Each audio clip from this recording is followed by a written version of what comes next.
Friends నేను మీ Venkat welcome to my channel. Friends ఇవాళ వీడియో ఏంటంటే తమ్నైల్లో మీరు చూసినట్టు బిగ్ బాస్ 10కి సంబంధించి అగ్ని పరీక్ష 2.0లో జరుగుతున్నటువంటి ఇష్యూస్ గురించి మాట్లాడుకుందాం. అక్కడ జడ్జెస్ టార్చర్ వల్ల జనాలు బయటకు వెళ్ళిపోతున్నారనే ఒక రూమర్ అయితే బయటకు వచ్చింది. అసలు టార్చర్ చేశారా, అసలు చేస్తే ఎందుకు చేశారు, అసలు చేస్తారా, ఈ డీటెయిల్స్ అన్ని వీడియోలు తెలుసుకుందాం. ఎంతమంది సెలెక్ట్ అయ్యారు, నేను 10 మంది గురించి చెప్తాను, 30 మంది ఎందుకు వెళ్ళారో కూడా చెప్తాను.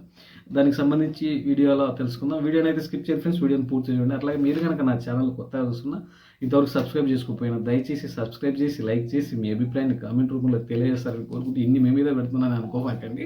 కాకపోతే తెలుసుకొని మనం చేసి ఇంకో వీడియో చేయడానికి నాకు బూస్టింగ్ ఇచ్చినట్టు మీరు కామెంట్ చేసినా, లేకపోతే లైక్ చేసినా, హైప్ ఇచ్చినా అన్నీ కూడా మీరు నేను నెక్స్ట్ వీడియో చేయడానికి ఒక మంచి బూస్టప్ లాగా.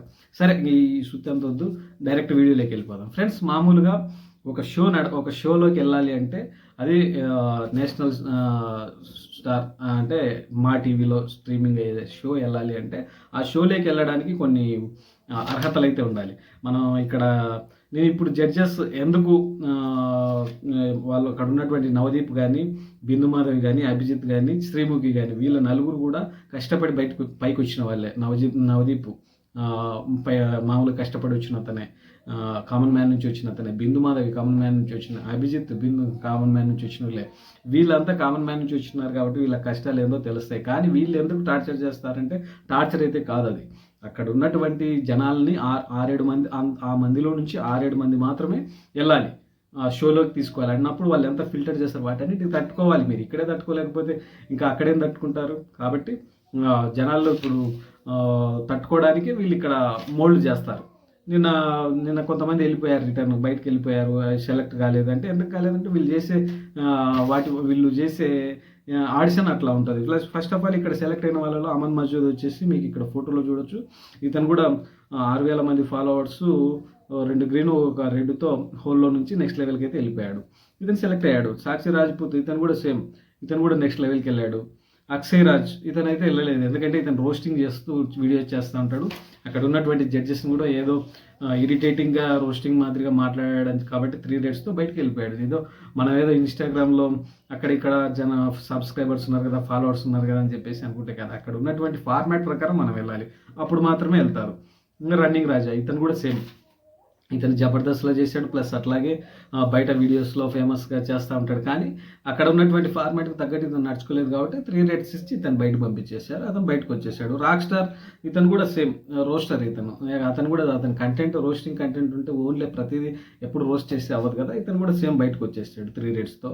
పంపరి భరత్ ఇతనైతే మరీ ఘోరంగా పంపించేశారు. ఎందుకంటే ఇతను నువ్వు ఎందుకు బిగ్ బాస్కి వస్తున్నావు అంటే అతను చెప్పిన సమాధానం అంటే ఎంజాయ్ చేయడానికి ఇదే మీ అత్తారిల్లు కాదు నాయన, బయటకు వెళ్ళి చేసుకో అని చెప్పేసి బయటకు పంపించేశారు అనేది టాకు.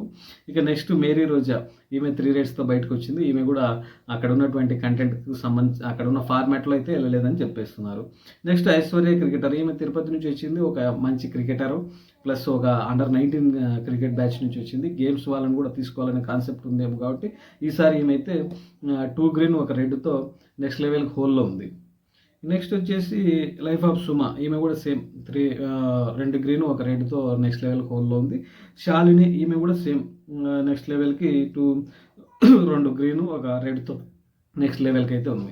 నేను ఒక్కడే విషయం చెప్తాను, అక్కడికి వెళ్ళాలనుకున్న వాళ్ళు పెద్ద పెద్ద సెలబ్రిటీస్తే బయటకు వచ్చినప్పుడు ఎంత అణిగిమణిగి ఉంటారు. మీరు ఇన్స్టాలో అక్కడిక్కడ నలుగురు ఒక 1000 మంది లేకపోతే 1,00,000 మంది ఫాలోవర్స్ వచ్చారు కదా అని చెప్పేసి ఇన్స్టాలో ఏం చేసినా ఫాలోవర్స్ వస్తారు. దాన్ని బట్టి మీరు ఏదో వాపును చూసి బలం అనుకోమాకండి, అది ఎంతసేపు ఉన్నా అట్లే అనిపిస్తుంది. నేను కూడా చాలామందిని చూస్తుంటా, ఏదో 4 సబ్స్క్రైబర్స్ ఫాలోవర్స్ వచ్చేసరికి బయట మేము పెద్ద తోపు తురుముఖాన్లో ఉన్నట్టు ఫీల్ అవుతా ఉంటారు. అలా అంత సీన్ ఉండదయ్యా. మీరు పెద్ద యాక్టింగ్ చేసి వచ్చి అన్నీ చేసి మూసుకొని పనులు చేసుకునేట వాళ్ళు ఉన్నారు. వీళ్ళు ఏదో 4 వీడియోలు లైక్ చేసి 4 కామెంట్లు వచ్చేసరికి నేను ఏదో తోపు తురుముఖాన్ అనుకుంటున్నాను. అట్లా అనుకోకండి. ఇక్కడ జరిగేది ఏంటంటే ఫస్ట్ ఆఫ్ ఆల్ అక్కడ జరుగుతున్న ఫార్మాట్ ప్రకారం వెళ్ళండి. అక్కడ వాళ్ళు ఏం అడుగుతున్నారు, ఏం చేయాలి, వాళ్ళు గ్రూప్ డిస్కషన్లో ఎట్లా ఉన్నారు, ఇట్లా మనిషికి సంబంధించి వాళ్ళు ఏం అడుగుతున్నారో ఆ ఫార్మాట్లో వెళ్ళండి, ఆల్మోస్ట్ సెలెక్ట్ అవుతారు. ఇది ఫ్రెండ్స్ నేను చెప్పాలనుకున్నది. ఇంతసేపు ఓపిక్గా నా వీడియో నేను ధన్యవాదాలు. నెక్స్ట్ ఇంకో వీడియోతో మేము ముందుకు వస్తాను. నెక్స్ట్ షూట్ ఏం జరిగింది అగ్ని పరీక్షకు సంబంధించి, ఈ నుంచి అగ్ని పరీక్ష తర్వాత బిగ్ బాస్. ఇంతసేపు ఓపిక్గా నా వీడియోని ధన్యవాదాలు. జై హింద్.